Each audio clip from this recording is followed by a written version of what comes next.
I am that I am. Professor Adamus of Sovereign Domain. Welcome to 2012. Welcome to this amazing year. So good to be back here.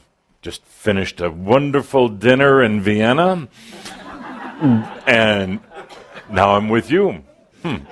Beyond time and space. Here with this beautiful fire, and good to see you again. I hope I didn't abuse you too much before. No, good. I will today. Good to have a fire in the fireplace. Hello, all of you online. I'd like to welcome you to this gathering. Just bring your energies in a little closer. Now from over here, a shot of the fireplace. See, this is what we have in Coal Creek Canyon, Colorado. Hello, Crash. So, dear Chamber, we're in 2012. Much anticipated, talked about. That in itself created a lot of energy. What if nobody had ever found these Mayan calendars, knew what to do with them? What if nobody had ever written about them? What would this year be about? Another year? Possibly. It is a year of very intense energies. And as a matter of fact, right now as we get our meeting kicked off, I want to pull in a guest today, not a typical guest, not an angelic being or one who's been in human form. I don't want to pull in potentials. That's really what this year is about. I know some of you have a little bit of anxiety. Just in the breathing. I have to have Andra breathe with you in just a moment. Potentials, grand potentials, crappy potentials. Which one are you going to pick? Big potentials, energized, magnificent potentials, catastrophic potentials. Which one are you going to pick? Which one are you going to pick? That's a really good question. But let's breathe in right now. Breathe in those potentials. They're yours. They're your guests. They're going to be around all year long. They're going to be here available for you. A potential is something that, in a way, has already been created. It's bringing in a certain amount of energy right now, but waiting for more, waiting for you to choose which ones you're going to experience. This year, I'm going to predict that you're all going to get really good at choosing potentials. You've struggled with it in the past. A lot of you have hidden from them these beautiful bubbles of what could happen in your life. Or you've allowed others to choose them for you. Or pretended that you were short of potentials, you didn't have as much potentials as somebody else. But this year, I do know that you're going to get good at choosing potentials. There's this beautiful snow out here. So potential to go skiing home instead of driving. Many of you have struggled with potentials. You've really made it challenging. You've tried to over-define them, tried to get too mental about them. If anything, if you're ever wondering about potentials, instead of trying to define it as words or a statement, just feel into it. Does it feel good? Does it not feel good? Does it feel like a challenge and a struggle? Or does it feel like something that's joyful and easy? A potential isn't necessarily something like getting rich or getting healthier. Those tend to get more limited, like what we talked about last month. The human needs, not necessarily those combined needs of the soul and the human. The thing that we talked about in our last gathering about being real life designers. Connecting with and understanding what truly is your soul desire. Not a soul that exists someplace a long way away, but your soul desire right here. I do believe you'll really get to understanding potentials, and I would like those of you who get that aha, get that knowingness, then to work with others. Write the books, do the workshops, whatever, work with others, do a radio show on the internet about potentials, because I think that's going to be one of the main things for Shambhala this year. Let me give you a bit of a hint again about the energies this year. More energy available than ever before. Ever before. And as I talked about in my recent deliverance, these energies are coming in from a variety of different sources. They're coming from Earth itself. As some of the energies that have been stuck in Earth, Gaia, for a long time are being released. It always amazes me that people bury other people in the ground. I never did quite understand that. From an energetic standpoint, first of all, from a pollution standpoint, a real estate standpoint, but from an energetic standpoint, let's say that, David, if you don't mind me picking on you because you have quite a few years to go, let's say that you crossed over tomorrow, which you're not going to. This is not breathing into the creed. You have many years to go. Let's say that you crossed over tomorrow and they placed your bones in the ground. There is an energy that stays there, that doesn't go along with you. I guess for those who are preparing to come back right away, that might be a good thing. They think they can reconnect with their old dead bones. They don't, because that's not really your next incarnation's energy anyway. As I talked about before, you're not your past lives. It's like a cousin. But let's say that your bones are in the ground. There's a part of your energy. So when you get to the other side, it's not all with you. You're still connected. You still have an anchor point into Earth. Well, yeah, you're on the other side. You're doing whatever you do. You're doing past life reviews, which are kind of boring. You're going to the new Earth, which is phenomenal. Part of you is still not there. I've always preferred the cremation or burial by fire. Why? It's a transmutation. It releases the energy. It gets it all back down to the natural state. It literally transmutes, burns out your old energy. Now, do you feel it on the other side, Pete? Let's say you've gone to the other side. Now they're about to put your old dead body into that fireplace. Into that one, yeah. Into the fireplace. And are you going to, do you feel it on the other side? No. Yes, you do. Yes. Yes. You're over there on the other side. Let's say it's 3-4 days after you passed away. Maybe a week. My preference, a week. Why? Thank you. Why? A week after you leave the physical body. Why? Finish business. Finish business? Release all the energy. Release energy, give you some time to kind of hang around for a little while, but also so people can fly in from other places, make plans to come and see you. Attend your service. Give them a break. You know, there's no rush here. 7 days is fine.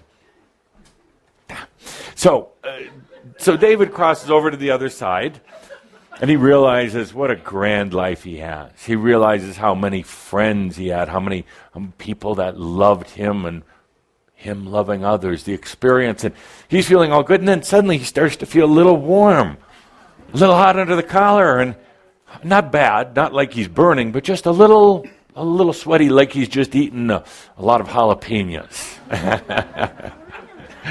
And he realizes suddenly, oh, this is when they're putting the body. Oh. It's true. Oh. He still has some connection with the body, still feeling not painful at all, just a little perspiration, a little, feeling a little warm. It passes very quickly. And What's the romantic part to this? Then David suddenly realizes, I am completed there. It's done with. It's over with. So how did we get on this morbid discussion? What is this, a funeral parlor? Dear Shambhala, tremendous potentials this year in 2012. You're going to learn how to really feel into and use potentials, choose them, and watch then how they manifest. So I want to start this off with this group of you writing down 12 tools or 12 tips for others. These are your tips, and then I'll come back with my version afterwards. So if we could please, I'd like the writing board over here. You've blocked my course you would. space there. I'll move this chair. What else can we move for you? That's You wanna- fine. But before we do that, thank you, David. You certainly will not pass right away. This is good. This is good, yes. Yes. Good. So before we do that, let's go back to this concept of tremendous energies coming from Earth itself. A lot of the old energies of the old bones being released, that's coming up. Energies coming in from the other realms, from comets, from this planet X, from everywhere. Solar flares and all of these things, they're all coming in. Why? Because you've called for it. Your consciousness has said, I want to go to the next step. Earth, humanity has called for it, said, we're really ready for a change. It's a pent-up consciousness that's been desiring it, wanting it for a long time. And typical often of human behavior, humans think, I want this, but then things like doubt or fear or just distraction come in, and then it kind of goes away. And then they say, no, we really, really want this. Well, you can feel that on this planet right now. What I would call an elegant frustration, a beautiful frustration. Humans are frustrated with a lot of the old ways. And they're wanting something different. So the beauty in that, it is attracting the energies. And they're coming in, and it's going to be amazing. And with that are your potentials. Your potential. So it also begs the question, what do you really want? We've gone through this before, over and over in our gatherings. And a lot of you still aren't clear. What do you really want? And it's good that we've had these discussions because it's caused you to consider some of the human needs. You want health, you want wealth, you want love or relationships. But it's really caused a lot of you to consider some of the grander things that you want, not just the human part. Not just the human part, but the soul part. And a lot of you are coming down to true inner understandings, wanting clarity, for instance, wanting fulfillment, wanting joy, wanting knowingness. So you're distilling it now. You're distilling it. Now, as you do, of course, as you know, it causes changes in your life. And those are oftentimes when you get hung up, you get into doubt and fear, and I'll explain in a little bit here on the board exactly what happens with all these physics. But you're starting to get more clear what's important. What's really, really important in these years that you have in this lifetime on this planet with these changes. I'm delighted to see that so many of you are getting away from fate and destiny. It's important to get past that. There is none. There is none unless you buy into it. And then there's a lot of it. There's a lot of influences that come in, but you're truly getting beyond it. So as we come into this year with its tremendous energies, I heard some of you talking about it before, just things that are popping up even this week. Let's do some breathing with Andra to really balance those energies. And when we do here, bring them in deep. Don't be afraid of them. Don't hold them outside of you. Bring them in deep. Without doubt or fear, without concern that you're going to misuse them, but really bring them in deep. Let's start this off with some true energy acceptance, integration with the breath. So, Andra.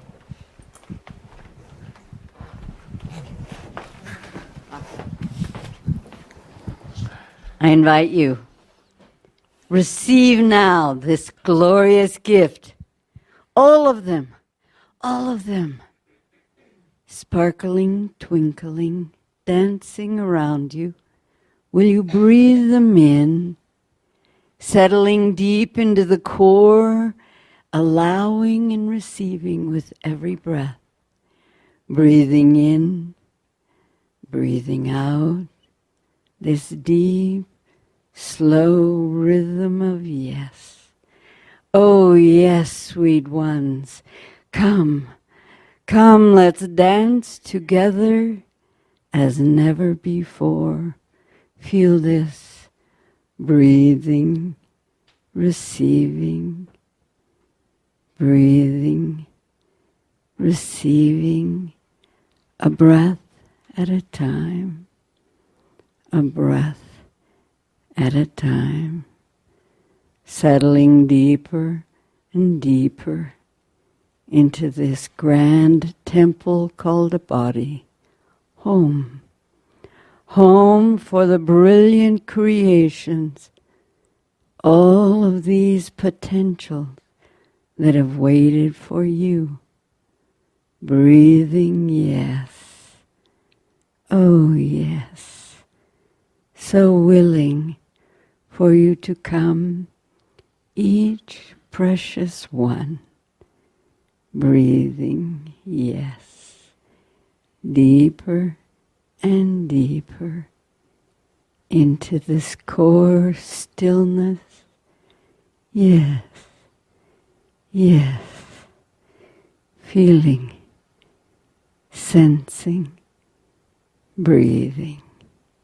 Yes, yes with every breath, this rhythmic dance of yes. Breathing, receiving, breathing, receiving, sweetly, sweetly knowing, knowing the potentials have come to caress, to love, to enrich, to inspire. Breathe so deeply for you. Yes. Yes. Sweetly, sweetly celebrating for you. Yes. Breath at a time. Breath at a time. Deep, deep. Much room, much space, much willing to receive. Yes. For the joy of being the grand creator. Yes, so willing. Yes, breath at a time. Breath at a time. Yes, you have lots of room, lots of space to compact them, put them away, knowing feather upon feather takes no space, just the willing to allow. Allow, yes. Allow, willingness to receive, breath at a time. Feel that gentle rhythm, breath at a time. Breathing, receiving, breathing, receiving. Yes. Yes. Thank you. Thank you. Just hold on for just a minute, Andra. So I heard Calder talking before about getting voices in his head. Doesn't mean that they're living in there, but these are little impressions. So a lot of very profound energies, powerful energies this year coming in. And they can throw you way off balance, or they can enhance what you're choosing. So I'm going to ask if, with Andra's permission, with your permission, that you bring her into your head. you embed that little reminder, the reminder to breathe. Now, that doesn't mean she's living inside your brain. It means you're just taking a little energetic recording. She has other places to be, but an energetic recording. So as the year progresses, things happen, and they get dramatic, related to other people, or even world events. That little voice that says, Breathe. breathe. Yeah. So let's do this as a little recording. You can release it anytime you want, but a little embedded reminder. So we'll take a little snapshot of that.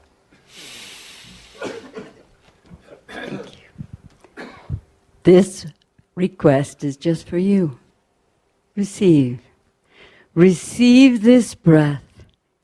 It comes with such treasures and treats just for you. Breathe. Breathe, yes. Yes for you. For the joy of letting you be loved. Yes. Oh, yes. So much is here for you. Every breath. Every breath. It's for you. Filling you, loving you. Yes. Enlivening the joy that lives within you. Breathe, yes. For you. Good. So during the course of the year, if you feel like you're thrown off base, just take a deep breath. You'll hear Andra. You'll hear Andra reminding you to breathe. She's not going to breathe for you, I don't believe. No. But that little reminder. Thank you. Thank you, Andra. Then you'll also hear a little recording from me. And what do you think I would say? I would say, I'm with you every step of the way. I am, truly. Probably had more enjoyment and fulfillment out of working with you the last few years than anything I've ever done. We have a lot of bouts and times with each other when we're not gathered like this or in a workshop. But, my dear friends, you're not alone in this. You have to go through the experience. You have to make the choices. But I'm with you. Sometimes taking a deep breath with you. Sometimes offering you encouragement and support. Sometimes laughing. A lot of times laughing, actually. So, let's get into this. Let's have you develop the list. And my dear Linda, would you write at the board, David, with the microphone, 12 tools or tips. And we'll publish this. Gene will. We'll publish this. Put it out there on your devices, your internet devices. See how far it goes. See how far it gets spread around. And this won't have my name plastered all over it, but rather yours. So, tips. What would you tell others? Family, friends, anybody? Somebody comes to you looking for help this year. Let's keep it distilled. Don't give me a long essay. It has to be something that we can write. I don't think we are going to need more than 2.5 pages. So, where do we begin? Microphone to the audience. David, Linda, do you mind writing? I'm happy. Good. Tip number 1. Stay out of your mind. Out of your mind. Good. How do you do that? Breathe. Breathe. That's good. That's good. Sing. But let's dance, say you ride your bike. yeah. Let's say you breathe and then you go right back into the mind. Then what? How do you go beyond that? Even more breathing, yes, but create something. Absolutely. Create something. So you want number 1 to be beyond the mind? Beyond the mind. Now, a lot of people would say, so what's beyond the mind? Well, to them, it's probably going to matter. To you, it probably doesn't. But to them, that's a scary proposition, going out of the mind. That is what humans consider the highest form of intelligence. They consider that higher than anything else. Put on a pedestal, put on an altar, the mind. And to give that up, many think that they're opening themselves to being taken over by other entities or really disintegrating, falling out of existence. So what would you tell them? What's beyond the mind? Yes? Connect with soul. Connect with soul. Where is my soul, they would say. Not in the mind. Yeah, Just a not wild in guess. the mind. Yeah. Good. Now, and again, we're not just talking about Chamber here. We're talking about our list for going out to others. So, where is this soul? Everybody's been looking for it, by the way. For how long have you been here, David? You said at the beginning of today's meeting, 9 billion years. Humans have been looking for it forever. Angels are looking for their soul, you see. It's not, just because you're an angel doesn't mean you suddenly have this grand awareness of your soul. You're just in a non-physical expression. So where is this soul? In the stillness when you breathe. All I hear is voices in that stillness. They would say. They would say. Put those on mute. It's a mute Try button it. for those. How many of you have been able to put those mind voices on mute? On all your meditation, how often can you really do that? Not much. When you're in your mind, when you're meditating from your mind, it's almost impossible to stop those voices. That's why Tobias, myself, not such big fans of meditation the way it's done. Best way to meditate is go take a walk. Yeah, truly. And as Tobias said, meditation is in every breath, in every experience. It's not 20 minutes a day, off in a room by yourself. God knows what they're really doing back there, but it's every moment. So back to the question, beyond the mind. So if you're beyond the mind, where are you? I'm going to let David run with the microphone.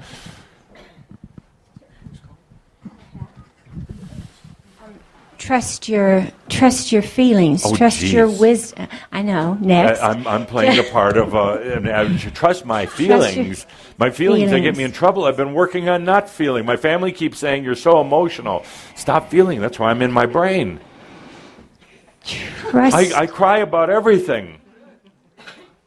Don't make me mad here. I'm, of course, acting here, my dear. No, I'm with you. And trust you are. your. I want to say intuition, and then you're good. Inspiration, intuition. What you get within the feeling. The feeling. That is not a thought. The warmth. The Good. connection And I heard the within. word whispered. It's a passion. It's the feeling. Yes. Yeah, yes. that's it. But and the point here is that Which one? Is the words are difficult, and Yeah. you say go beyond the mind, which I think belongs up here. And maybe I would write underneath, go with the experience, which is also the feeling, the passion. But absolutely, beyond the mind. Allow. Good one. It's going to scare the hell out of a lot of people. And if you were, let's say, on a popular television show and you said this, you're going to get a lot of hate email afterwards. You're going to get a lot of people saying that without the mind, you're nothing. Without the mind, others are going to control you. Your mind is the fortress. Your mind is the what makes you, makes your personality. But that's a good point, because actually, you're actually going beyond the identity. And if talking to others and you help them to understand that there is a grander identity of themselves. It includes the mind. It includes the body. It includes every part of them. But there's something amazing out there. And it does take the breath and trust and some experience to go beyond that. And I'm glad to see that this came up, because one of the biggest challenges that many of you have had, you're doing it now. You're going beyond, but it has been difficult. You try to do it from within the mind, you never will be able to. You can't think your way into ascension. You can't think your way out of your mind at all. So it comes down to really then understanding the difference between your thought and a feeling, a mental activity and your true passion. It comes down to the difference between having to make logic of things versus just feeling and experiencing those things. Artists, those with the true artistic expression abilities, everybody has abilities, but those who are using it will find it easier. They kind of understand. Let's say you're painting something.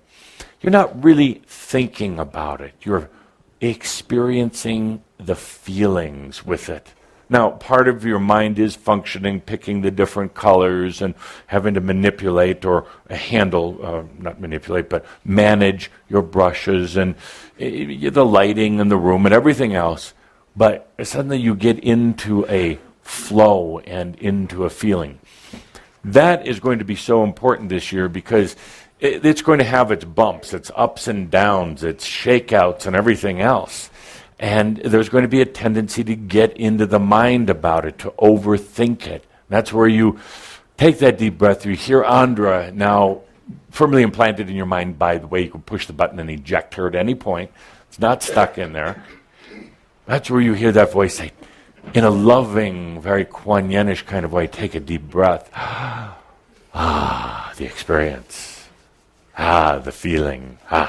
Good. So I've felt a few people here concerned, oh my God, now I've got this other entity in me and Andra, and just when I was like discovering myself, as Sartre would say, oh crap, it's like, I got another one in there. No. This is just a mild, energetic imprint that you can release anytime you want. So, good one. Next on the list. Next on the list, I will say, forget about all the rules, forget about everything you think it's good and bad, and just make up your own. Good. If you really think that at the end of the year, in December, the world's going to end, then let's make of this a hell of a year. Yeah. If it's going to end, let it end in style. Exactly. If it's the last one, when the let's party, enjoy, celebrate, and nothing matters anyway, right? Party every night. Exactly. Just follow your passion, enjoy, and live. I mean, if it's actually going to end as they believe, well then, let's make the most of it. So rules. Now, that means that just rules for right now. That means when you leave here, you can hop in your car after you've had a couple glasses of wine and drive like a bat out of hell down the icy, snowy mountain road, and the rule's not yours, correct? That's not what I mean, though. That's not what you mean, though. So there's a disclaimer here. There's some splaining need to be done. So, absolutely. And this is an excellent point also, because when we've talked about rules, the rules are not yours. Certainly, there are so many times when Shambhala misunderstands, and they think that's about everybody else. A lot of the rules, a lot of the laws are agreements between humans to create some semblance of balance. So those aren't necessarily bad. When I talk about rules, I'm talking about the rules you have for yourself. You have a lot more laws on the book, in your book of life, than there are laws in the state governments or federal governments or cities. A lot more. Rules about what you should and shouldn't do, how to dress, how to act, how to be, the good, the bad, all of these rules. So the question becomes, and I absolutely agree this should be on the list, rules. The question becomes, what rules? And what happens? Are you saying total anarchy in the system? No, I'm talking about all of those things that we've been taught by other people, either our parents or teachers, saying, you shouldn't be like this, you should be like that. And when you feel uncomfortable with that, then that's when you know that it's not yours, and it's probably something that doesn't apply to you, and maybe you just need to find your own way to express yourself without making everyone else uncomfortable, but being uncomfortable on your own skin. So I would say That's in what I rules, mean. you have two tablets. Stone tablets. One is the rules that have been impressed onto you, impregnated into you, or embedded into you by others, your parents, teachers, news media, the religious and spiritual leaders. Have-tos. Yes, the have-tos. And the other side of the tablet are your rules that you've had for yourself. Sometimes these are in absolute conflict, but yet you still seem to coexist. Sometimes there's not. So this is wonderful. A good thing would be to, first of all, what's yours, what's not in the rules. What's coming from someplace else? Typically, if you say, I have to act a certain way when I go to let's stick with our death theme, funeral. I'm doing this intentionally to make Caldera nervous. He saw something on the internet, I don't know why he goes to these places, but that said that Crimson Circle was a death cult. Whoa. Whoa. So, yes, that's what we teach every time. How to die with grace, absolutely. And dignity, not the old human way. How to live before you die, actually. Yes, the cult of living before death. So, staying with our analogy on the rules, what's yours and what's not? Take a look at that. Many of the things that are in there aren't really yours. So, are you ready to release them? Then take a look at your own rules. When approximately, you feel into it, when approximately did you create that rule? Does it serve you anymore? Doesn't mean you have to have anarchy. You could if you wanted. But it means that releasing of the energy behind the rules, expanding yourself, getting back into life. Good. Letting go of the limits. Letting go of the limits, absolutely. Are you doing that? I'm trying. You're trying. Yes. Yes. Definitely, I'm you trying. have to hold yes. that straight. You have to sit straight now. Yes, and you have to stand Yes. up. And so, good one. Excellent. Thank you. Thank you. Appreciate your input. Next on the list. And remember, we only get 12 today. That's the rule. That's the rule. So we want to make these. What are you telling the world about 2012? What are Trust the yourself. tips or tools? Trust yourself. Okay. And then you can integrate your experience into your wisdom. Yes. And let's put that on there. Trust. That's a big one, Edith. That's a big one. Let me start dissecting it. Do you trust yourself? She'll need the microphone for a long time. We're going to have a conversation back and forth. Back and forth. Edith, do you trust yourself? Yes. Yes. Yes. Implicitly, 100%? Yes. Really? Yes. Good. Excellent. Thank you. Thank you for that answer, actually. Because it's like Kathumi says, you say, yes, I am enlightened, and then that literally starts happening. So, what would you tell people who don't trust themselves? Doubt can cause you pain. Doubt can cause you pain. I'm going to talk about doubt later. Can make you poor, hungry, stupid. Well, they already know all this.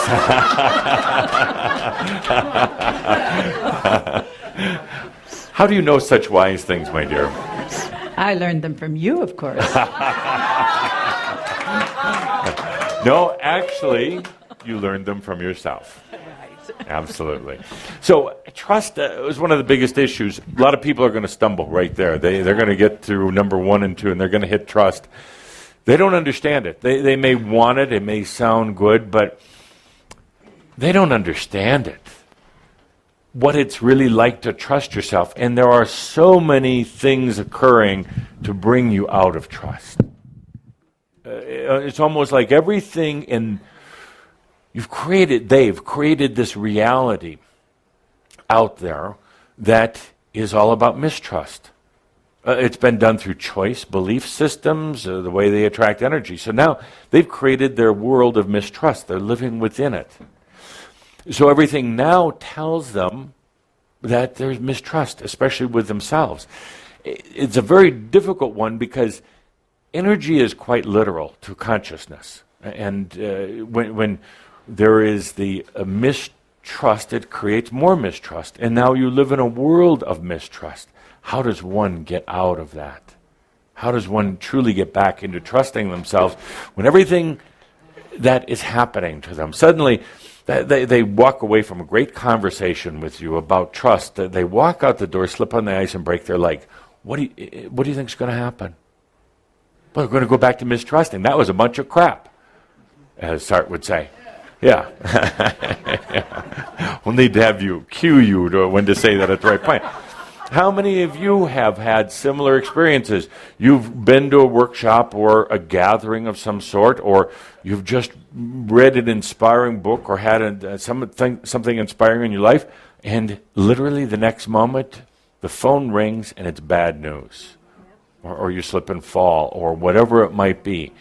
And what happens? You go back to the thinking, and you get back to mistrusting. And then you wonder, maybe this wasn't for you. Maybe Spirit's trying to tell you something. Maybe you're on the wrong track, and you contract. Thank you.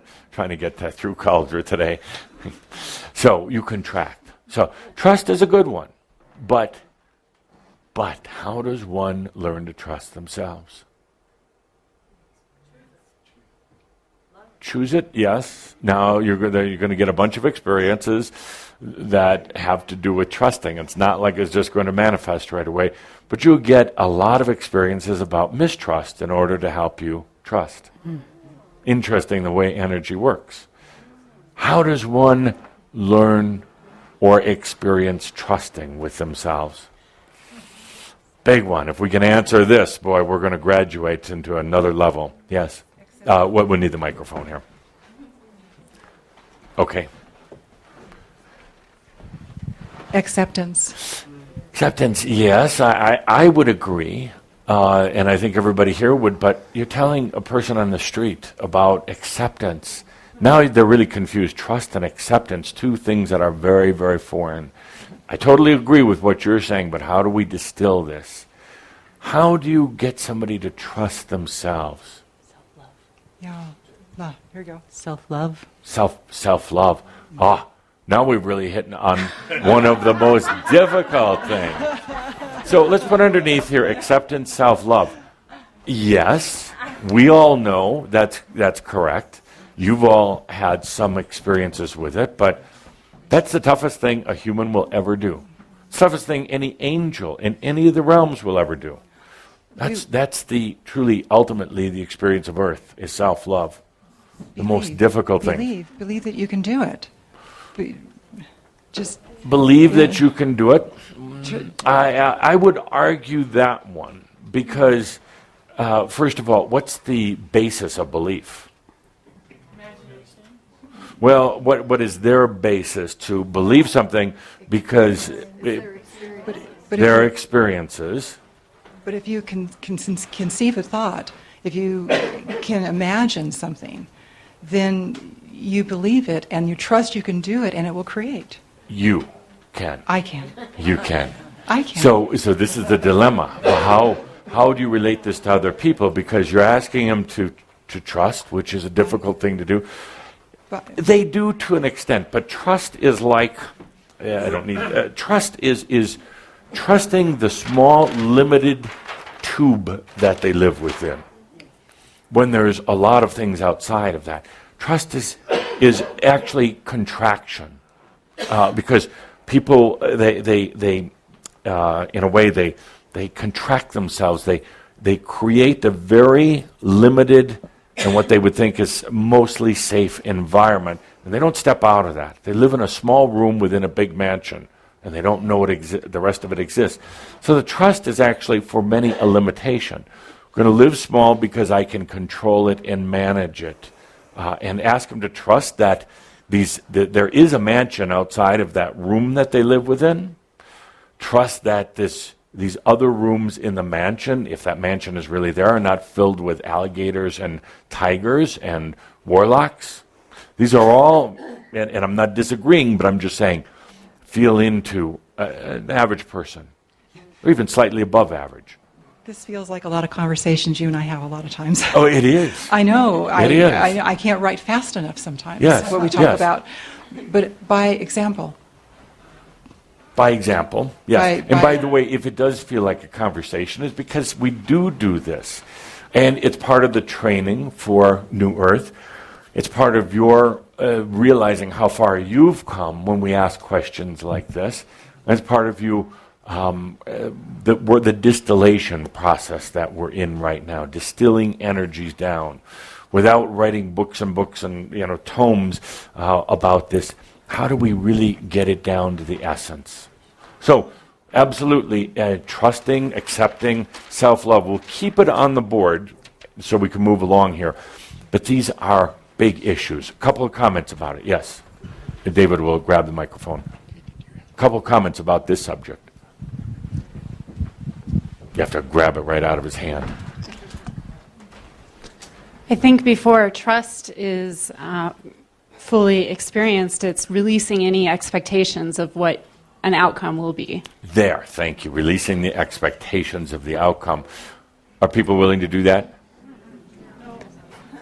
A little bit. Yeah. A little bit, semi. They say to a degree, but they say that's why I'm in the game, the expectation. I mean, so why release all that? It's interesting, as every one of you knows intimately, in the process of releasing and ultimately trusting, accepting, loving yourself, you went through hell. Or not. But you went through things in your life that the normal human would think are bizarre. You went through experiences, whether it was losing your job, a relationship, having something affect your health, or whatever it happened to be. Not your typical type of what you would call a positive human experience. But ultimately, you realized that was necessary. That needed to go.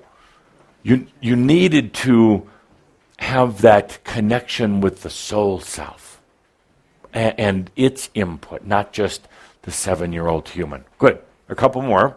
We got 4 in the board. We only have 2.5 sheets of paper to write on, so we have to keep these short. I can write diddler. Yes. Next. I said this quite a while ago, but I just told just the average person on the street, it's going to be okay. Yes. Tools. It's going to be okay. Does that work? I found it works. Yes. Because they're not going to want to hear any of that stuff, although we get it. Yes. But the average person that's freaking out, just found out they have terminal cancer, lost their job, it's going to be okay. Good. They just want to feel a gentle, loving hand saying, I'm not trying to solve your problems. Schomburg, should it go on the board? It's going to be okay. Okay, good. Let's put it on. It's going to be okay. And actually, I would agree with you. Because when you say it, not others, but when you say it, you are standing there as a standard, as an example. And when you say it, it's not just the words that come out of your mouth. It's going to be okay. Because even you have heard that before, and you know once the words come out of their mouth, that's, how do you say it? Crap. That's a bunch of crap. Yeah. When you say it, and you're with someone, and you say, it's going to be okay.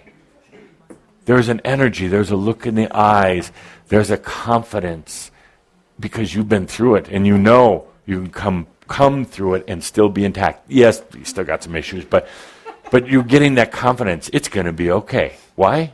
Because I chose it. Why? Because the energies are supporting me. Why? Because I'm a grand creator. I am that I am. It's going to be okay. And there comes a point, back to our death subject, you don't even care if you die. It's going to be okay. It's just an experience. And suddenly, actually, and I joke about the death thing, because once you can joke about it, laugh about it, suddenly it's not that demon that's on your shoulder every day. Suddenly death goes away because you've chosen to live. So we can joke about it, but it's going to be okay. I would say that is the voice of confidence and spirit. Now, they're going to want an explanation, and they're going to say, now, does that mean that I'm going to be able to pay all my bills? Question. I'm playing the typical human. So does that mean all my bills, I'll be able to pay them? No, absolutely not. It doesn't matter, though. Why? Go file for bankruptcy. It doesn't matter. When you start focusing on those things, and you get the immediate response, typical human response, you say it's going to be okay. You're looking into their soul and saying, it's going to be okay. The soul lives forever. The soul is having a grand experience. And bills, doesn't matter. It's going to be okay. Maybe you pay them, maybe you don't. Maybe you have find a new relationship, maybe you don't. It's going to be okay. You learn to love yourself. You're going to realize you don't really need the money. You have all the energy you need. It's going to be okay. Okay. So, here you are. You tell them it's going to be okay. And they say, am I going to find a new job? And you say, you might. You might not. It's going to be okay. You're going to say vote Democratic.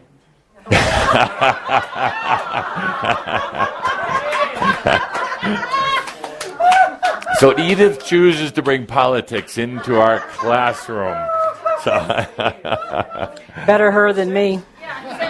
So, yeah, better than sex.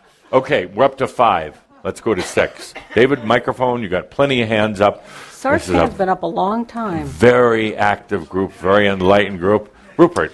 Allow change, even choose change. Yes, allow change. Good. Stay flexible, because change keeps you unstuck.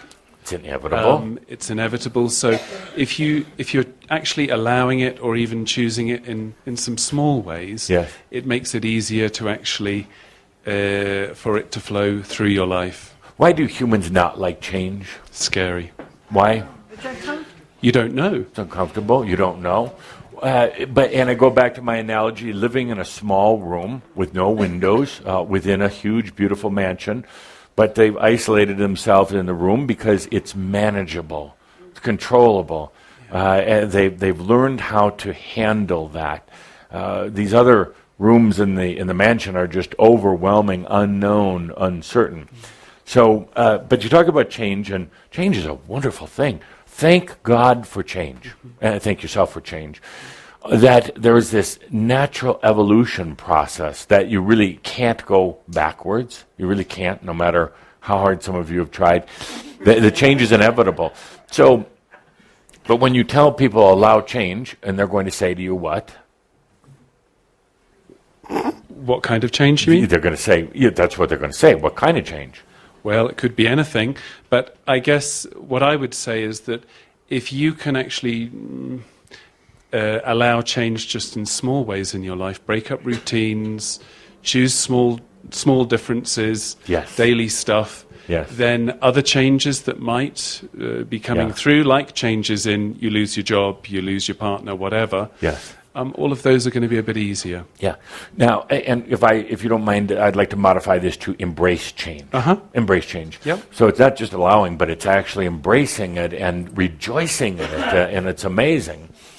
And there's still going to be the concern that they only want good change. Sure. Good change. Yeah. Well, yes. But isn't that then a judgment? Yeah. Isn't it important to help them understand sometimes if the arm of the pendulum is like this, just frozen, it's not moving, that's a lot of humans have that energy, there's not a lot of swing there. Once it starts going, it's going to go both ways. And to both ways to what they of their judgment, some what they consider good, some they consider bad. It comes back to the point of trust. Can you just let that pendulum flow? Comes back to the question that they're going to have is who's making that pendulum move, and is it being manipulated by some other being, even quote the soul, who is distant and removed from most people, or God, or their spirit guides, or a group of angels. So it comes down to who's making it move. It comes down then to the understanding they really are, but they're just denying it. So, good. Next one on the list, and I'm going to go to Garrett on this, because he had one that I heard earlier in the week that was important, and I want to give you credit for it.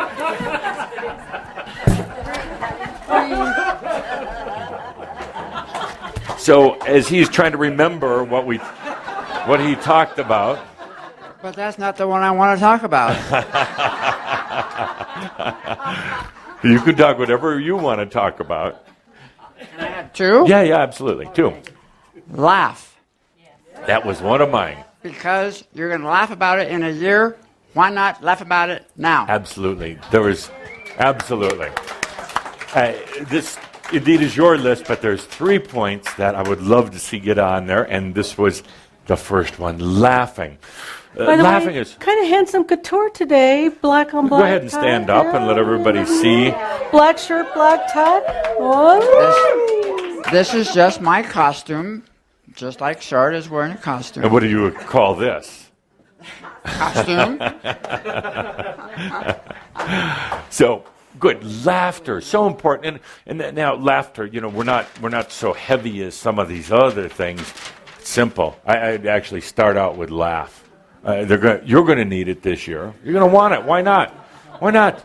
And when you hear some of the crazy things, don't be so sanctimonious don't be so sacred about it. Laugh about it. There's going to be some crazy things. Laugh about it in your own life or in the world. They're just changes that are occurring. They really are. Yes, sometimes people suffer as a result, but in a weird, wonderful way, they're actually kind of choosing that. It's their experience, what they want, not what you necessarily want, but the ability to laugh.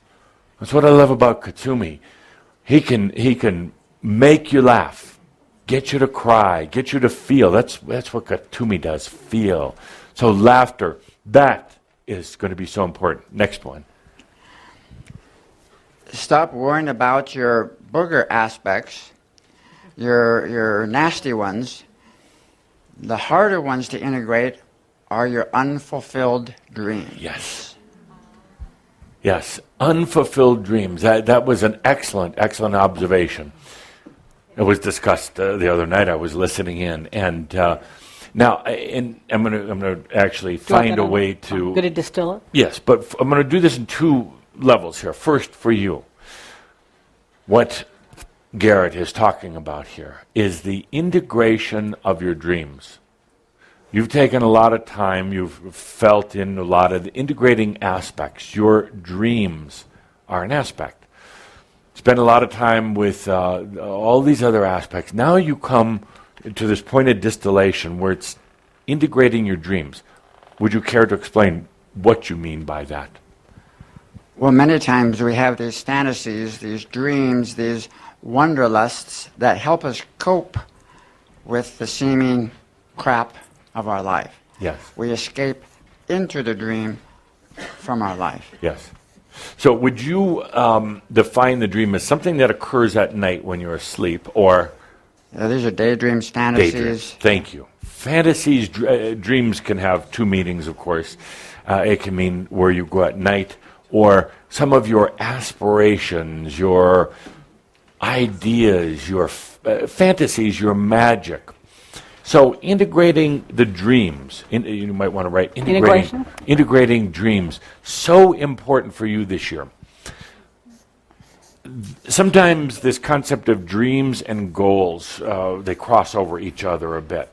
I'm not a fan of goals or a lot of planning. I realize some activities you have to manage details, but in a broader sense, I'm not a big fan of goals because you're setting usually mental and oftentimes unrealistic expectations for yourself. However, dreams are from the heart. Dreams are open without having to go through a series of steps to get there with a defined outcome. Dreams have no closure at the back. Dreams are open. They continue to expand, whereas a goal is very linear. It stops at a certain point.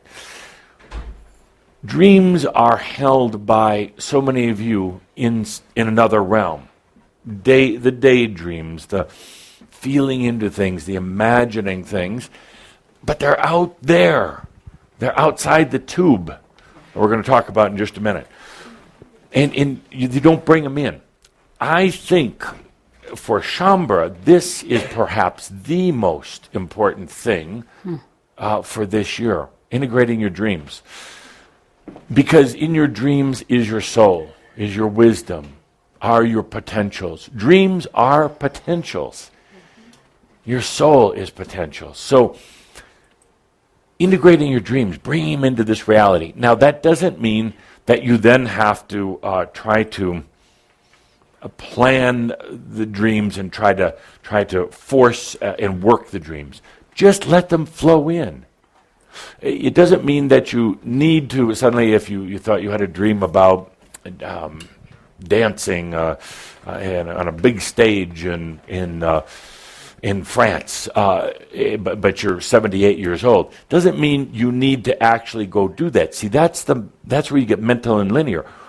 You can have that dream and the essence of it and do it without ever having to travel. You can have that dynamic in your life integrated with you. Once you start integrating, you realize it doesn't have to be fulfilled on a physical stage. It could be. It doesn't have to be on a big stage in Paris. You could create your own stage. It doesn't have to be done literally as the mind would sometimes say you have to do it. You look underneath the surface for the symbolic energy. The symbolic energy is more about the expression, the joy, the singing, the sharing with people. That's the symbol. The literal part would be saying, I have to go to Paris and I have to do it at this theater on this date, and that's where the frustration comes in and the anxiety, and that's where the mistrust comes in, because if it doesn't happen, then you think you did something wrong. When you feel into your dreams and you integrate them, you suddenly realize the specific doesn't matter. You look in the underlying energy. Singing, joy, creativity, sharing, energy, movement. Those are the important things. Suddenly, you'll realize that the literal, what you thought was literal, having to be at a specific place with a specific number of people, was irrelevant. Irrelevant. Good. Excellent. You're getting tougher and tougher for me all the time. Next, we have 4 to go. And we need to do this quickly because we have to get into... Well, mine's just an offshoot of that, of do only what your heart wants. Yes. Now, follow your heart. Could we say that? Follow your heart. Let's put that on here. Now, if you've noticed by now, we're getting a lot of these answers that are very compatible, but yet in a way in their own contradiction. You follow your heart, well, you have to have trust to do that. It's difficult to follow your heart if you don't trust. Say, and people will tell you, I tried that once, and it was a disaster. I ended up with this bum. We ended up getting married, and it's the last thing in the world. Say, no, that's following your genitals, not your heart. So, 2 different things. But oftentimes, people follow their heart and then get in trouble. Why? Because I'll tell you, because so many of the other parts of themselves are still on linear mental dimension. You got part of them that's following the heart, but the big part following another path. Those don't always work together. Sooner or later, they, like you, they will learn that it can all be from the heart. And then it's all moving, expanding compatibly, simultaneously. But when a person first starts to follow their heart, and they send off that one ray or that one energy experience into the heart, it can be very difficult at first. And then they retreat back into their little room, say, that didn't work. That's a bunch of crap. Thank you. Sorry, if we're going to do this, you have to be alert. You have to say crap before I even think crap, okay? Yeah. I know where you were. So, dream world. So this is good, great, and these are wonderful. We're making a lot of progress. Good. 3 more, and I'm looking for 2 more things myself. If they're not on the list, I'll bump something else. David's. Oh, Am I yes, up? you're up. Adamus Awards for everyone, then we won't need the other 11. So you propose handing out Adamus Awards to every living being on Earth. Every living being. Good. I like that. And they're going to go, what's this?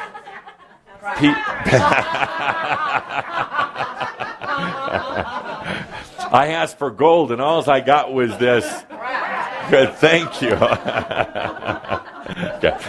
I don't think there's enough room on the list to put that one on there. So, but good try. Good try. Yes. Okay. You might have to help me with the words on this, yes. But the feeling is, are you creating conflict? And I'll give an example. Edith's comment about voting Democratic just strengthened the Republican Party. It's like the conflict keeps us fighting each other rather than thinking the bigger picture. We're not expanding. It keeps us contracting. And I will put my words to it if you don't mind. Okay. And maybe we could even create a graphic that looks like a yield sign that says, beware of drama, as one of the points. It's going to be out there like crazy this year. And actually, beware of drama, parentheses, where no drama necessarily existed before. Drama is going to find its way into every blank space. Drama is going to find its way into every moment of boredom. And it's going to try to find its way into every crevice of the mind this year. People are going to be overwhelmed by it, but if you simply tell them, beware of the drama, you don't need to participate. You don't need to be there. And then it's their choice. But remind them that the energies are high. It's like having an electrical fence. You don't need to go and grab it by your hand. You just understand that it is a charged fence. It has some electric going through it. Go through the opening in the gate. Don't grab onto the fence and try to go through that way. Thank you. Good. We have room for 2 more. There's still one that needs to be on the list. We have dreams. We have laughter. There's one more. David? Yes. What's really helped me is to remember to everything and everyone out there, don't take it personal. Don't take it personal. Yes. That's really saved my butt. My gosh, you're pulling away the Holy Grail from people. They want to take it personal. But it ties into drama, indeed. They are going to take it personal, and many of them want to. But yes, and could I either add to that or reshape it and say it's not really about you? Parentheses, don't take it personal, or the other way around. That's let's put that on the list here. 11. It's not personal. It's not about you? It's not personal. Okay. People they're invested into their identity, and actually, in a way, you're taking away something from them. Don't take it personal. Don't take it personal. And then parentheses, it's not about you. So that's going to be a tough one, but the ones who are really looking, ones who are really hurting, are going to listen to it, and they're going to perhaps realize. So, good, one more. I'm looking for one more that belongs on this list. Create. Yeah. For you, yes. For Shambra, absolutely. For others, they're not going to know what the hell you're talking about. Okay. But it should be on the list, but I have one that I truly You have want an on agenda. there. I have an agenda, absolutely.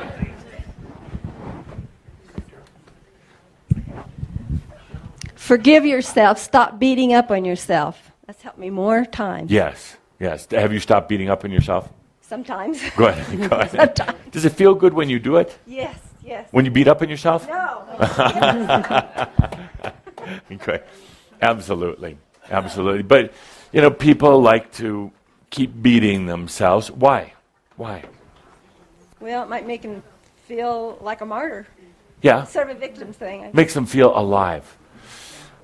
And this isn't for the board here, but one of the biggest problems with people is that there's a tendency to feel dead. You get it inside these physical bodies and a physical reality, and you start feeling dead.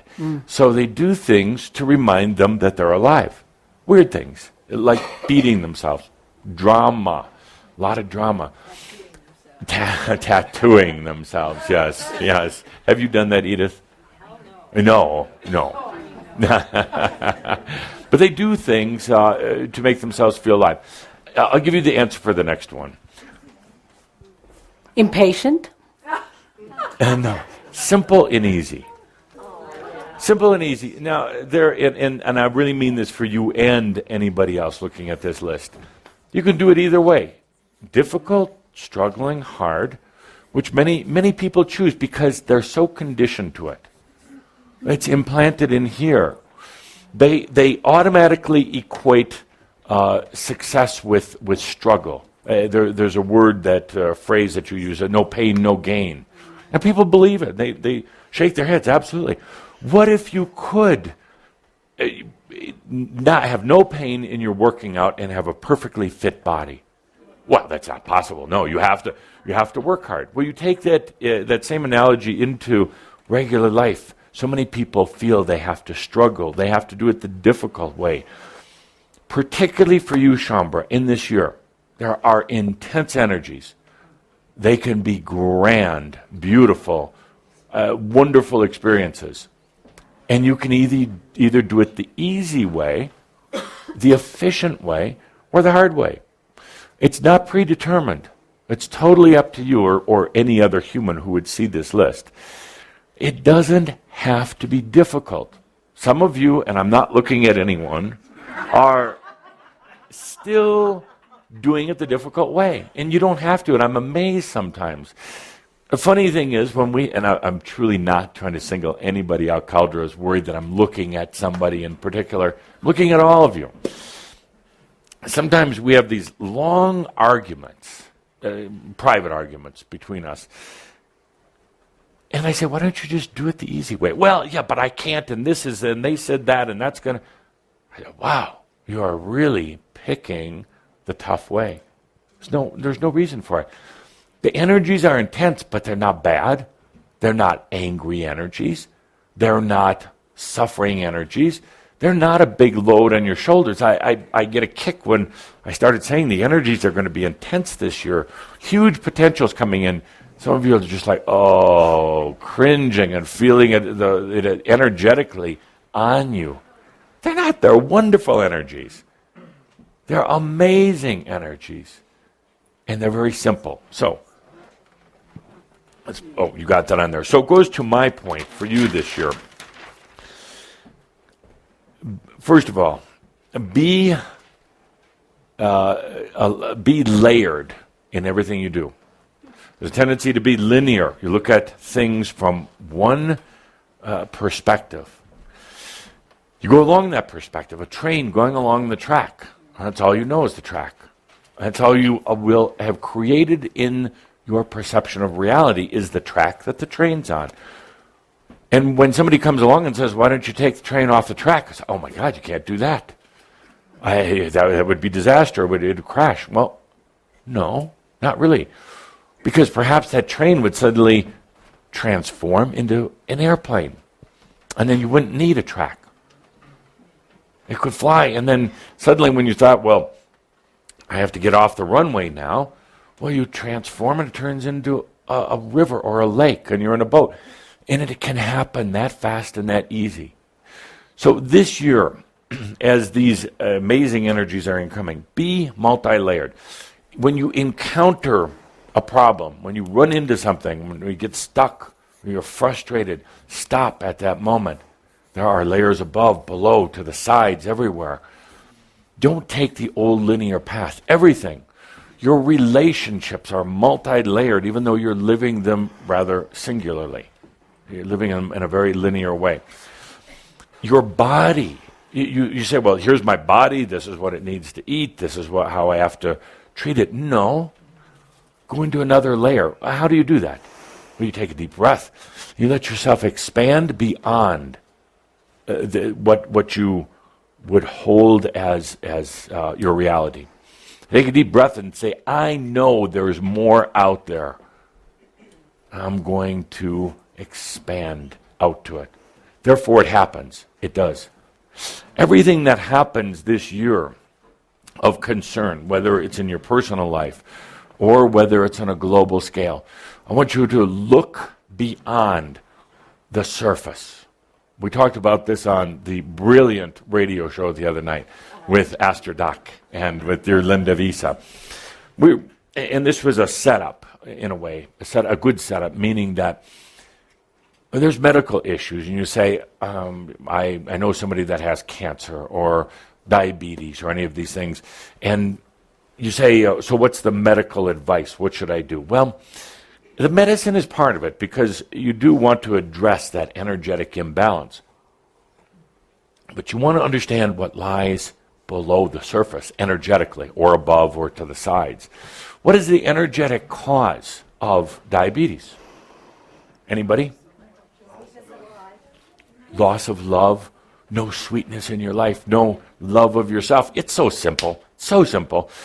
And now you combine that with the medical aspect. Let's say you've gone out of, there is no sweetness in your life.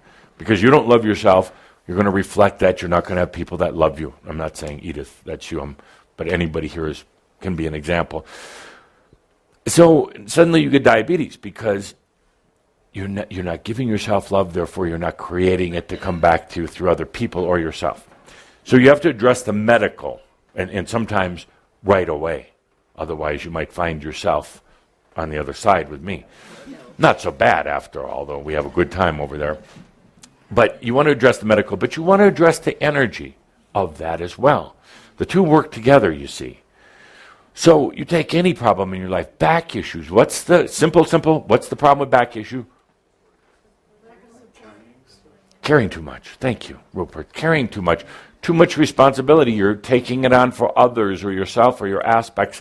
And what's it doing? Well, now, certainly you're going to want to get some therapy for that. But you want to take a look at the energetic cause. What's causing it? And the energetic causes are, and many of you think, I don't know how to do this. They're simple and easy. They're not real complex. You don't have to be a philosopher or a psychic or anything else to figure it out. They're not real difficult. I said the other night on the show, and it raised a lot of eyebrows. I said, every disease, every illness is an allergy. Everything. If there's anything right now that you have, a disease or an illness, it's an allergy. Now, I know it, and I said this to be provocative. Really, can you believe that from me? Crap. Yeah. But there's a lot of truth in it. An allergy is a resistance to something, pushing away from something, incompatible energies, and it causes a reaction, trying to release it, trying to let it go, trying to sneeze it out or whatever. So every illness really relates to a resistance to something, whether it's other people, whether you're resisting loving yourself, anything. So I really want you this year to take a look at the underlying energetic reasons. Work with each other in your online forums or whatever you have. Because sometimes you're going to get stuck and say, it's too close, I can't figure it out. What's really going on here? But if you have rashes, like a constant rash that just won't go away, what is that? Pardon? Well, it's an irritation, yes, but what from what? Yes, generally doubt. It's an allergy, but generally doubt. And it's a part of your body that's trying to release old things, and you're basically not allowing it. So it's going to manifest as a big rash. You can go to the doctor and you can put a cream on it. And it can actually oftentimes get rid of the rash, or the rash might return. But if it gets rid of it, if you haven't addressed the underlying cause, what's going to happen next? It's going to come back as something else, somewhere else. And it could be deeper, could be more serious. It's going to come back as something else. If that energy of doubt wasn't addressed by you, and it's still a nagging issue, it could come back as bad coughing. By the way, throat issues, what are they? Energetically, what's happening? Not speaking out, not expressing yourself, not opening up.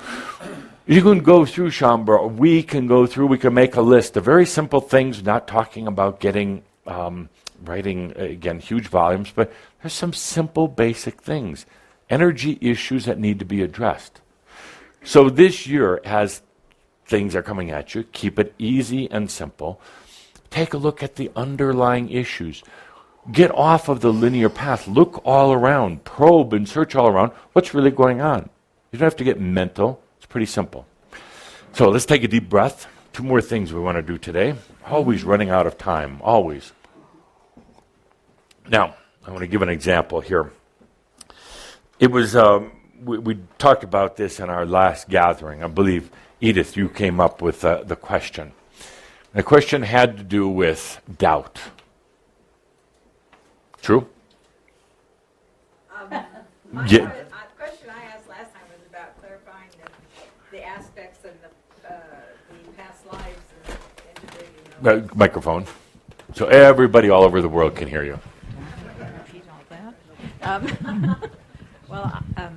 Maybe I don't remember the question about doubt. I'm sorry. The one I remember is the one I asked about clarifying the integrating of the aspects and the past lives. Past lives, yes. Okay, good. And we're going to address that and talk about this because it does relate to doubt. And I said I was going to do a formula about doubt. It's not really a regular formula, but it's an example. So. And you were going to do a dream walk. Indeed, in 32 minutes or less. So let's begin. And Linda, may I have my prop here? Oh, which one? Oh, better than a sword. Oh. Better than a sword. Oh, yes, sir. So the prop, My a way pleasure. of demonstrating something. This is going to be the formula. So what we have here is, just so everybody can see, is a roll of wrapping paper, a tube with wrapping paper, beautiful roses on it, like fruit of the rose. Everybody see it? Good. Beautiful. Thank you to Linda for supplying this. So this is a beautiful metaphor. Beautiful metaphor because humans live in a tube, live on the inside of there. What they don't see several things. First of all, they don't really think they're just living inside a tube. They think that this is all there is. So when they're living inside the tube, what do they see? Limited vision. Ugly cardboard. Really in a bland, kind of ugly cardboard. They don't see the outside, which is this beautiful wrapping. They don't see that their tube, which represents linear reality. Linear reality. They don't see that this tube is wrapped in gift paper. Beautiful gift paper, so they don't really see that life is a gift. It's a beautiful gift for them. Because they're living inside this tube, and you almost have to imagine this tube going on forever and ever, coming from forever and ever, going on forever and ever. Because they're living inside here, they don't see anything in this room. They're trapped in there. They don't see Pete. They don't see Vince. They don't see Joyce or anybody else. They think that inside the tube is reality. So we're talking before about this formula that has to do with energy, doubt, consciousness, expansion. If you would hold that for a moment. Hold the prop here. So, this is... So here you are in the present moment. Thank you. A little more room. Living within that tube. Going into your experience. And the experience that ultimately gives you wisdom. So here you are, and the next part of the equation has to do with choice. You make a choice. We relate this back to our discussion last month of how all this works, how energy is affecting everything. So you make a choice. And let's say the choice is to expand your reality. So now that choice immediately starts drawing in energies from all over to support it. So theoretically, your tube, here you are in your tube, theoretically in your tube, it should start now expanding, growing bigger, and ultimately dissolving. The whole tube dissolves away. So starting here and then just getting bigger and bigger, because you've made, let's say, the choice to expand your consciousness and awareness. Now, if you notice here that in this drawing is contrary to typical perspective. In other words, as you go along in your experience, it's opening up and eventually dissolves. Typically, in perspective, as you go on your journey, and it creates a distant end point, or really an infinity point that keeps going. So here you're going along on your journey by choice, drawing in energy, and eventually expanding. Now, the question came in about doubt. What happens with doubt? Doubt is naturally suppresses or pushes away the energies that are supposed to be moving in. So doubt will decrease the level of energy that's supporting the choice that would eventually give you more experience and wisdom. So it's basically like the formula would be present moment plus choice equals expansion, but when you put equals energy and then expansion. But when doubt comes in, it has a way of taking the energy out of the equation or suppressing it to the point that you're never really going to have that expansion, or the expansion just goes along in this linear tube and you're not really expanding, you just continue traveling along here. So, dear friends, the point is, doubt has a significant influence on the energies that are coming in. The doubt comes from you, it doesn't come from anywhere else.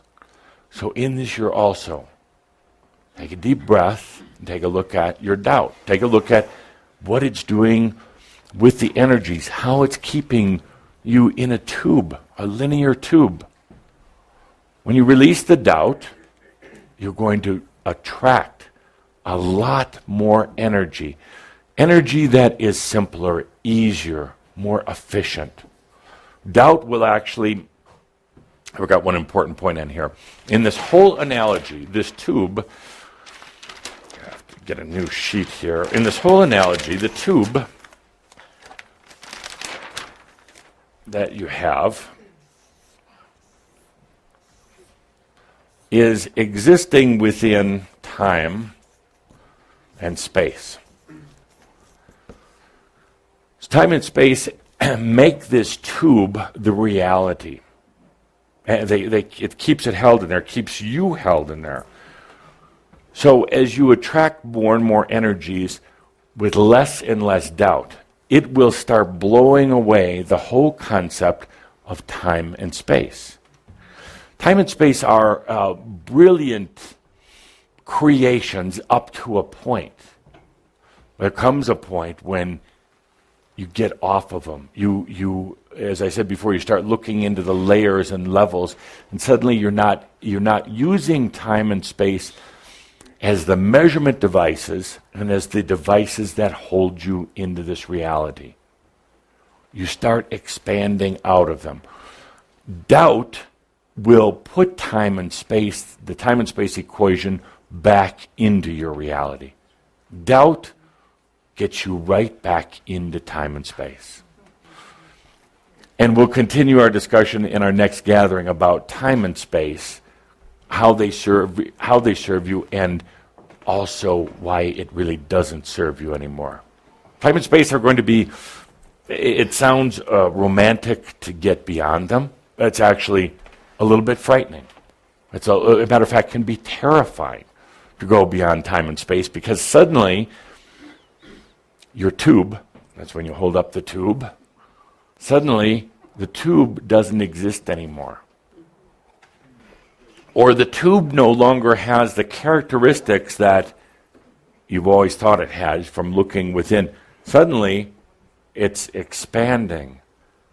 Suddenly, it's not on a linear path, it's flowing in a lot of different ways. Suddenly, you're not bound to or contracted into this reality like you were before. It's one of the things that the Ascended Masters had a particular difficult time with, no pun intended, but they had difficulty with this whole concept of going beyond time and space. So you want more consciousness, you want more energy, and all the rest of these things, but they are not going to fit into this tube. This tube is defined by time and space and a certain energy equation. We're going to go beyond that, and please save this. This is we'll continue to use this. Oh, I should save my tube of paper. Okay. Absolutely, it's a gift. It's gift wrapping. It's gift wrapping. So we'll continue to go beyond. But I do want to do, in our first session in 2012, I do want to do a dream walk. So let's take a deep breath as we transition from one subject. David, we're done with this. If you would be so kind. Let's take a deep breath. We started our gathering out with some breathing with Andra. Thank you. You're welcome. Really bringing those energies in, would you say grounding them, but really bringing them into this reality. We're going to talk right now also about connecting with this thing you've called your soul, which I say is your potentials and your wisdom. Bringing it into this reality, inviting it into your life, no matter how much crap is in your life. Your soul, your potentials, your wisdom doesn't really look at it as crap. Okay. Sorry, you're probably going to need to sit up here from now on. Then I can kick you or prompt you. This is the year, the high potential opportunity to really invite your wisdom and your potentials, also known as your soul, into your reality. In order to do so, it's about going beyond the mind, trusting yourself, going beyond the mind as it would try to define the soul, because the old definition you can definitely throw out the window. It is about trusting yourself that there is something beyond the mind, that there is this part of you that's really aching to be here, wanting to be here with you. So let's do a different kind of dream walk today. It's one where you allow yourself to expand into the other layers, beyond the tube,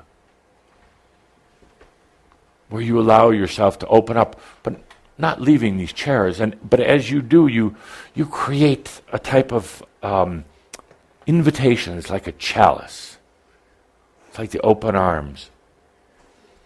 Inviting your wisdom that's been building through the ages. Inviting your potentials that have always been there ever since you went through the wall of fire. And inviting those to be here with you in this reality. You came here, let's say, ahead of your soul. You came here first to prepare the body, to prepare your environment, your reality. And now comes the time this year to invite that soul into this reality. Some of you are going to perceive it as an amazing being with human-like characteristics, and that's fine. Because that will evolve, that will continue to expand. Some of you may even feel a bit of anxiety about inviting your soul here, about into this reality. It's rather dense, harsh, but it truly wants to be here with you. That part of you wants to be here. It wants to feel what it's like being in the tube, being inside linear reality. It's not going to get trapped here. It can't. It can't.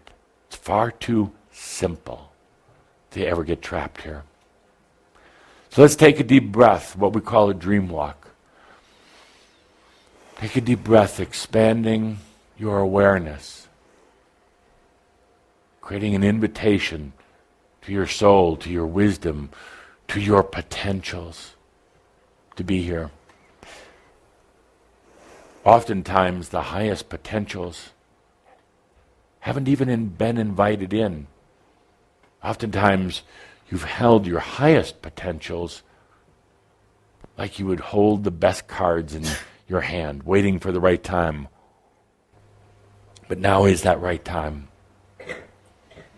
Let's take a deep breath.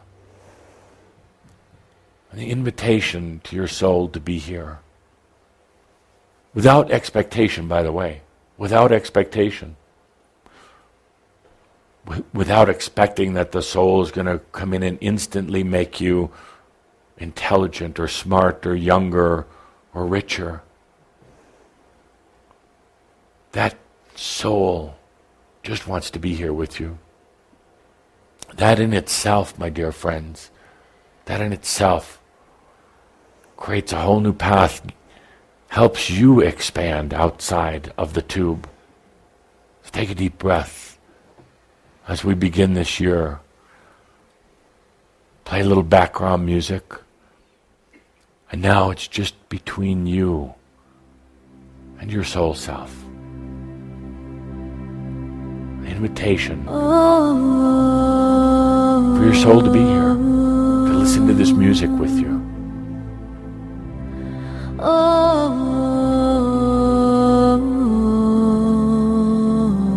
Feel what it's like to be in this reality.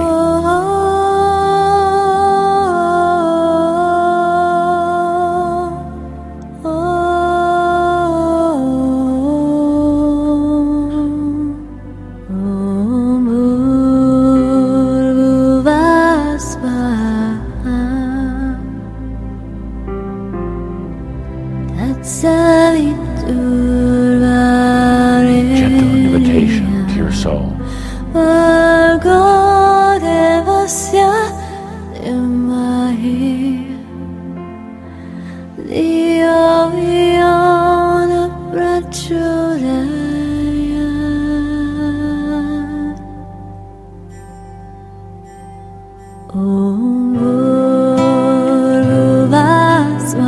It's your wisdom. It's your potentials.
Keep breathing.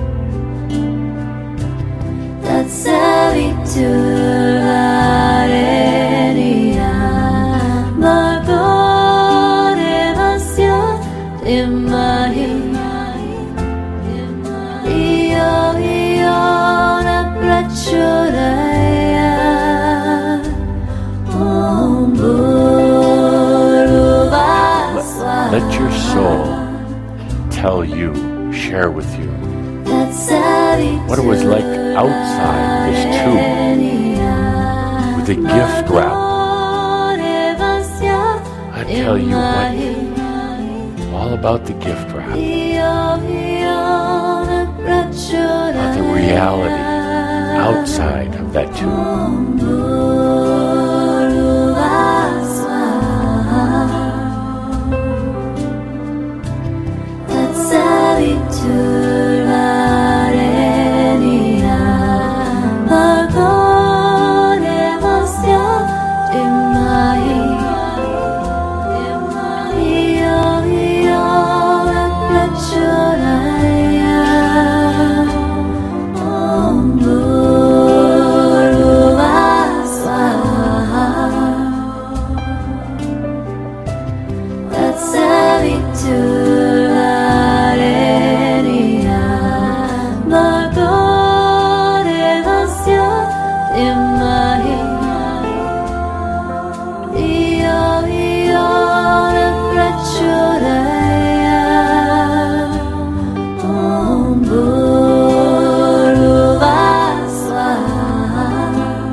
Inviting yourself, inviting your soul, your wisdom, potentials, your I amness into the tube, into this reality.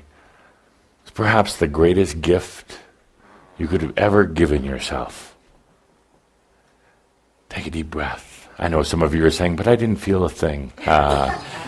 You'll get past that. You'll definitely feel something. You made a choice. It doesn't mean it's going to happen right now or all right now, but you started a process. Greatest gift you could have given yourself, inviting you to be here.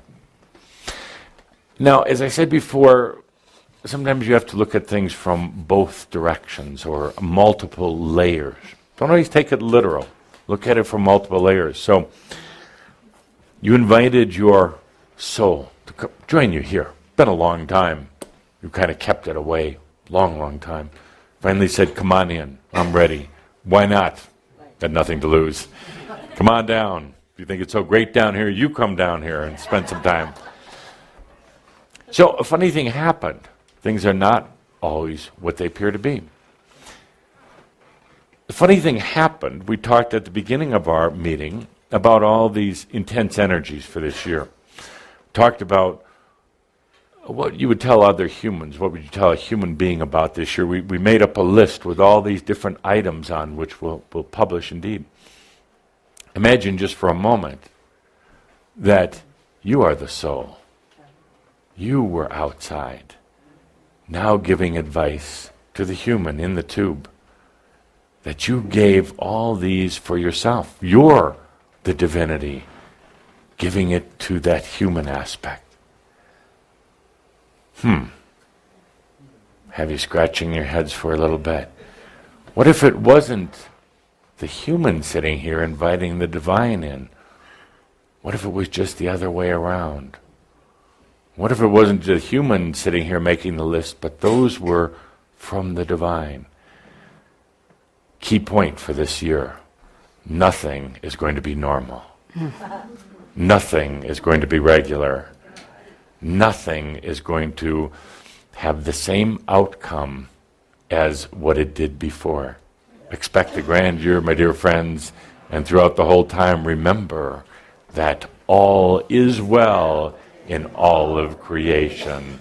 Therefore, I am, Adamus, in service to you. Thank you. Thank you. Thank you. Thank you.